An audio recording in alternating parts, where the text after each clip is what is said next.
அது பூமியிலே விழுந்தால் பூமி தங்காது என்று என் பெருமான் இருகரத்தினால் ஏந்த சுவாதிமணி விளக்கு ஒளிர்வு போல் 5 மைந்தர்கள் தோளினில் போனோல் இளங்க தோன்றி மேதினில் அரிக்கும் சிவனுக்கும் அரிகர உத்திராதிகளாக தருமன் ஞான சாஸ்தாக்கள் யார் யாரெல்லாம் வந்து பிறந்தார் தெரியுமா?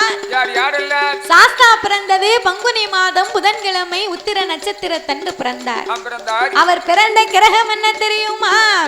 பங்குனி மாதம்